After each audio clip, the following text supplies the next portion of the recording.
हाय विद्यार्थी मित्रों, केम छो? Good morning. मजामा? तो वांधो नहीं। Myself Paresh Tank, standard 12 chapter 2 subject physics नी अंदर विडियो लेक्चर में आप सबनु हार्दिक स्वागत है। આપણે વિદ્યાર્થી મિત્રો ઉદાહરણ 2.9 સુધી જોયું હતું। આજે આપણે શરૂઆત કરશું ઉદાહરણ 2.10 થી। વિદ્યાર્થી મિત્રો આપણે કેપેસિટરમાં સંગ્રહ પામતી ઉર્જાનું સૂત્ર જોયું હતું, U બરાબર 1/2 CV² અથવા તો Q²/2C।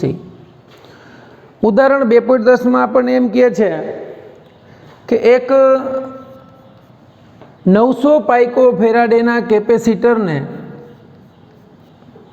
V બરાબર 100 વોલ્ટના સપ્લાય સાથે જોડવામાં આવે તો આપણે આમ કહી શકીએ કે આ કેપેસિટર છે, એને 100 વોલ્ટની બેટરી સાથે જોડ્યું છે, આ V બરાબર 100 વોલ્ટ છે, તો આ કેપેસિટરમાં સંગ્રહ પામતી ઊર્જા કેટલી થશે?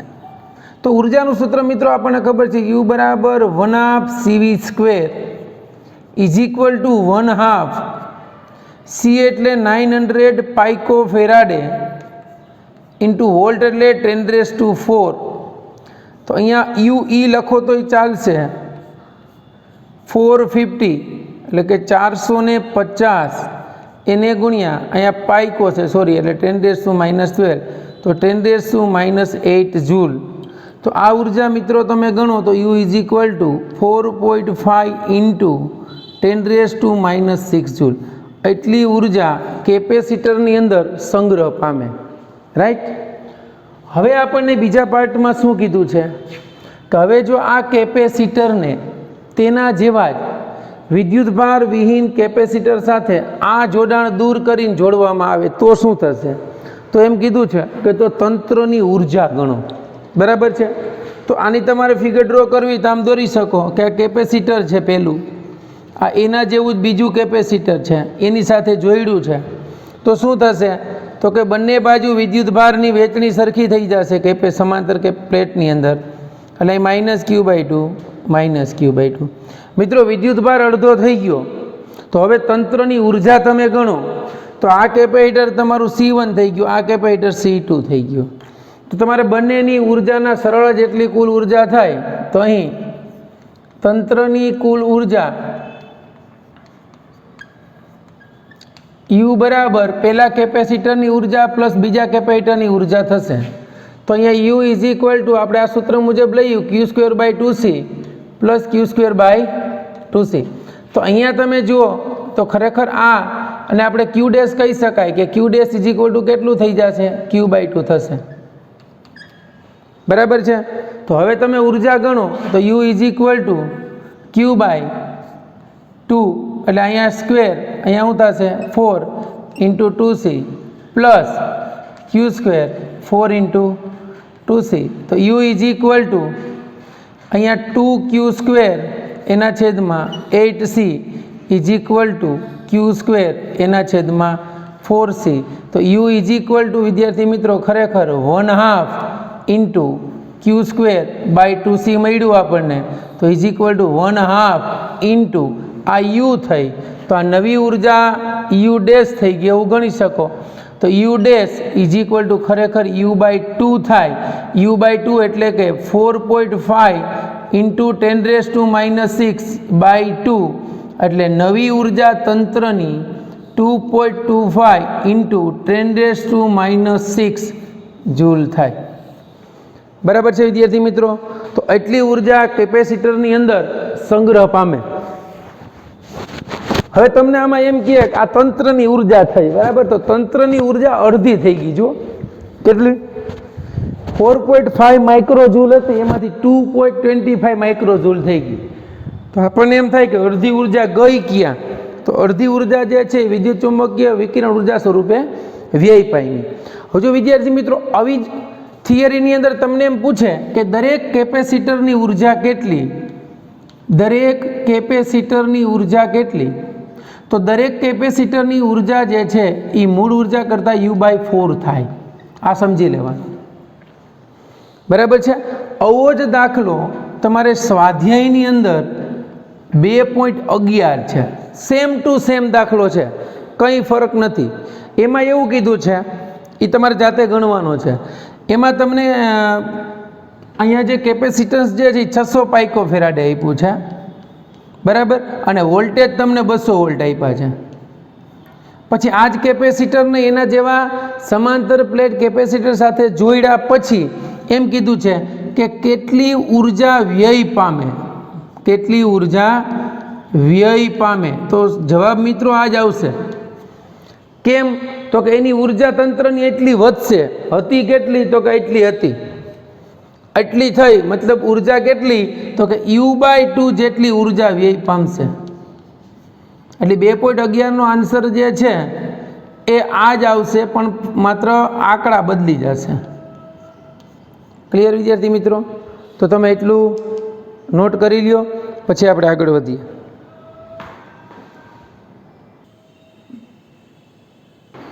ઓકે વિદ્યાર્થી મિત્રો, હવે આપણે સ્વાધ્યાયની અંદર 2.6 એ અડધું ઉદાહરણ આપણે એક લેક્ચરમાં જોયું હતું, બરાબર છે. અડધું બાકી હતું, એ હવે આપણે જોઈએ છીએ. એમાં તમને એમ કીધું છે કે 9 પાઇકો ફેરાડેના 3 કેપેસિટરો છે મિત્રો. 9 પાઇકો ફેરાડેના 3 કેપેસિટરોને શ્રેણીમાં જોડતા, આને શ્રેણીમાં જોડતા, બરાબર છે, એનું સમતુલ્ય કેપેસિટન્સ કેટલું થાય? તો અહીં શ્રેણી જોડાણ માટેનું સૂત્ર આપણને ખબર છે મિત્રો. કેપેસિટરના શ્રેણી જોડાણ માટે સૂત્ર થશે 1/C ઇક્વિવેલન્ટ, બરાબર, જેટલા કેપેસિટરો હોય એના વ્યસ્તનો સરવાળો. તો 1/C equivalent is equal two 1/ આ 9 microfarad plus 9 microfarad plus 9 is equal to 3/9 is equal to 1/3. તો 1/C equivalent is equal to 1/3. આના પરથી C equivalent is equal to 3 pico farad. આનું સમતુલ્ય કેપેસિટન્સ બાળકો કેટલું મળ્યું? 3 પાઇકો ફેરાડે. રેડી? હવે એમ કીધું છે કે હવે આ જે ત્રણેયનું શ્રેણી જોડાણ હતું એમને 120 વોલ્ટના પાવર સપ્લાય સાથે જોડવાના છે બાળકો. આના વોલ્ટેજ 120 વોલ્ટ રાખવાના છે. આ કેપેસિટર C1, C2 અને C3 ત્રણેય સરખા છે, બરાબર છે. હવે જો અહીંયા હું લખું છું Q, શું કામ લખું?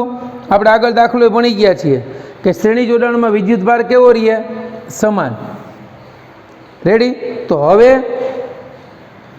આપણને ખબર જ છે સમતુલ્ય કેપેસિટન્સ મળી ગયું. તો હવે C is equal two Q/V પરથી વિદ્યુતભાર શોધી લ્યો. ચાલો, પરથી Q is equal two C into V. તો Q is equal two C કેટલું આપ્યું? અહીંયા આમ લખશું C ઇક્વિવેલન્ટ ઇન્ટુ V. તો C આવ્યું 3 પાઇકો એટલે 10⁻12 અને V કેટલા છે? 120. તો વિદ્યુતભાર બાળકો આપણને મળ્યો 12×3 = 360, એને ગુણ્યા 10⁻12 કુલમ. આ વિદ્યુતભાર આમ તમે જોવા જાવ ને તો આનો મળ્યો, આમ કહી શકો તમે આ વિદ્યુતભાર આ રીતે, આ સમતુલ્ય, આનું C ઇક્વિવેલન્ટ થયું ને, આ જે કેપેસિટન્સ એનો વીજભાર એટલો મળ્યો. પરંતુ શ્રેણી જોડાણમાં શું સરખું થશે? શ્રેણી જોડાણમાં Q સમાન હશે. Q સમાન. હવે શ્રેણી જોડાણમાં જો Q સમાન હોય તો મારે પહેલાં માટે જોતો હોય વિદ્યુત સ્થિતિમાનનો તફાવત, આપણને શોધવાનું શું છે? કેપેસિટરના સમાંતર સ્થિતિમાનનો તફાવત શોધવાનો છે. ઓકે, તો પહેલાં માટે V જોતું હોય તો V is equal to Q તો સમાન છે બાય C1, અહીંયા V1 લખીશ. તો Q કેટલું છે? એ તો 360 એના છેદમાં 10⁻12. એટલે આપણે આ શોધવાનો છે. જો આનો પોટેન્શિયલ ડિફરન્સ, આનો V1, આનો V2 અને આનો V3, બરાબર. તો V1 આપણને મળી જશે. C1 ની વેલ્યુ કેટલી છે બાળકો? તો કે 9 પાઇકો ફેરાડે. આ કેન્સલ, 9×4 = 36. તો V1 કેટલું મળી ગયું? 40 વોલ્ટ. ક્લિયર થયું? રેડી? હવે V2 શોધવું છે. શું થશે? V2 is equal to Q by C2. Q તો ફિક્સ છે અને C1 C2 સરખા છે. આ તો આપણે લખીએ છીએ, બાકી સીધું ગણી શકીએ કે આના પરથી કહી શકાય કે V1 V2 અને V2 V3 ત્રણેય સરખા થશે. 40 એટલે આપણને V2 કેટલું મળ્યું બાળકો? 40 વોલ્ટ. આ ક્લિયર થઈ ગયું? હવે બાકી શું રહ્યું? તો કે V3. તો V3 મેળવવા માટે શું કરવાનું છે? સેમ વસ્તુ. હવે V3 is equal to Q by C3. તો Q આપણને ખબર છે 360 એને ગુણ્યા 10⁻12 અને C એટલે 9 એને ગુણ્યા 10⁻12. 9 4 36. એટલે ફરી આપણને V3 કેટલું મળી ગયું? 40 વોલ્ટ. તો અહીંયા બાળકો C1 C2 અને C3 ત્રણેયનું મૂલ્ય આપણને સરખું હતું અને શ્રેણી જોડાણ હતું. વિદ્યુતભાર સરખો છે માટે વિદ્યુત સ્થિતિમાન બધાયનો સમાન મળશે.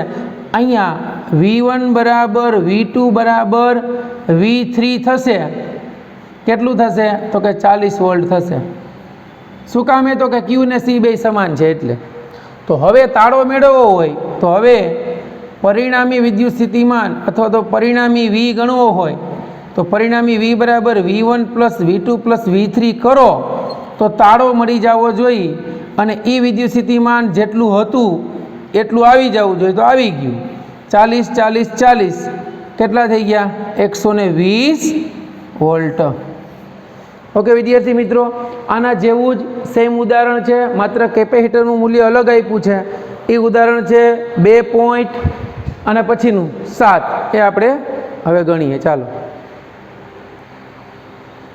ઓકે વિદ્યાર્થી મિત્રો, તો ઉદાહરણ 2. સ્વાધ્યાયનો દાખલો 2.7 હો. ઓલું 2.6 હતું ને. ચાલો 2.7 ની અંદર આપણને શું કીધું છે કે જો બરાબર સમજો C1 બરાબર 2 પાઇકોફેરાડે,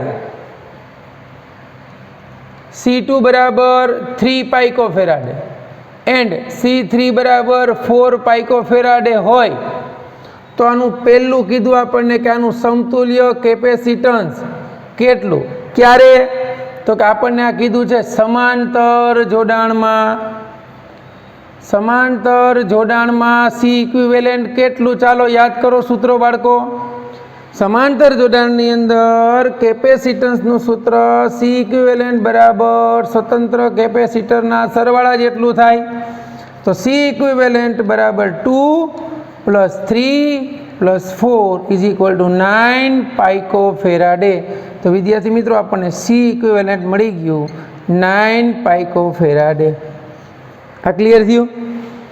હવે એમ કીધું છે કે આ જે કેપેસિટરોને આપણે સમાંતરમાં જોડ્યા હતા એની સાથે 100 વોલ્ટના પાવર સપ્લાયને જો જોડવામાં આવે, આ 100 વોલ્ટ છે, આ C1 છે, આ C2 છે, આ C3 છે. તો બાળકો અહીંયા સમાંતર જોડાણમાં વિદ્યુતભાર જુદો જુદો હશે. જો 120 વોલ્ટના પાવર સપ્લાય સાથે જોડવામાં આવે તો આપણને એમ કીધું છે કે આનો Q1 કેટલો, Q2 કેટલો અને Q3 કેટલો. જો દરેકનું કેપેસિટન્સ સરખું છે, અલગ અલગ છે પણ બેના વોલ્ટેજ કેટલા સમાન હશે. અહીં V1 સમાંતર જોડાણ છે માટે V2 બરાબર V3 ઇઝ ઇક્વલ ટુ કેટલું થશે? 100 વોલ્ટ થશે. તો બાળકો અહીં જોવા જાઓ તો C તો આપ્યું છે, C1 C2 C3, સીધો Q મળી જશે. ખબર પડી? પહેલાં આપણે C મેળવતા જ એક પછી એક. તો અહીં સૂત્ર કયું છે? C is equal to Q by V પરથી Q1 બરાબર C1V. તો Q1 C1 2 પાઇકો અને V એટલે 100 એટલે Q1 તો મળી ગયો 2 × 10⁻10 કુલમ. બરાબર? Q1 મળ્યો તો Q2 મળી જ જાય ને. તો Q2 is equal two C2V થશે. તો Q2 C2 કેટલું છે? તો કે 3 પાઇકો અને વોલ્ટેજ 10⁻2. તો તો આપણને Q2 મળ્યું 3 ઇન્ટુ 10⁻⁻10 કુલમ બાળકો. Q2 મળી ગયું તો Q3 મળી જ જાય. Q3 is equal two C3 into V, તો Q3 is equal two C3 4 pico voltage 10⁻², એટલે Q3 is equal two 4 into 10⁻⁻10 coulomb. Clear બાળકો? હવે અહીંયા તમને એમ થાય કે સર અહીંયા તાળો મેળવો તો મળી જાય, કેમ? જોજો. હવે અહીંયા આપણે Q શોધી લ્યો તો Q બરાબર C ઇક્વિવેલન્ટ ઇન્ટુ V થાય, તો કે હા. તો હવે Q બરાબર C ઇક્વિવેલન્ટ કેટલું આપ્યું? 9 પાઇકો 10⁻12 અને વોલ્ટેજ 10⁻2, એટલે તમારો કુલ Q મળ્યો 9 ઇન્ટુ 10⁻10 કુલમ. આ વિદ્યુતભાર અહીંથી માનો કે આમ દાખલ થયો, ત્રણેયમાં વેચાણો છે, તો આપણે તાળો મળવો જોઈએ Q બરાબર Q1 plus Q2 plus Q3. તો જો મળી જશે, કારણ કે કુલ Q બરાબર પેલો છે 2, 3 અને 4, બધામાંથી 10⁻10 કોમન નીકળી જશે સરવાળામાં, એટલે અહીંયા આપણને આન્સર મળી ગયો 9 ઇન્ટુ 10⁻10 કુલમ. આ બંને સરખા મળે છે, માટે સાબિત થાય છે કે શ્રેણી જોડાણની અંદર કેપેસિટરના વિદ્યુતભાર જે કુલ વિદ્યુતભારના સરવાળા જેટલો હોય, સમાંતર જોડાણમાં, અને શ્રેણી જોડાણમાં વિદ્યુતભાર સરખો હોય, એ આપણે આગળના ઉદાહરણમાં જોયું બાળકો. એટલું ક્લિયર થયું?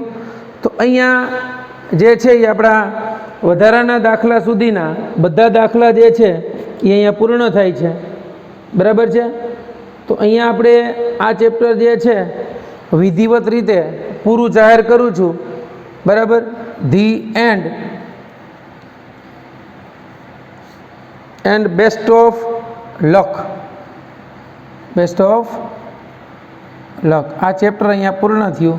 આને રિલેટેડ 1-2 વિડીયો લેક્ચર હજી બનાવીશ કે જે તમને જી અને નીટની અંદર ઉપયોગી થશે એવા ક્વેશ્ચન જે છે એના અમુક વધારાની થિયરી અને એક્ઝામ્પલ તમને કરાવીશ. ચાલો, બેસ્ટ ઓફ લક.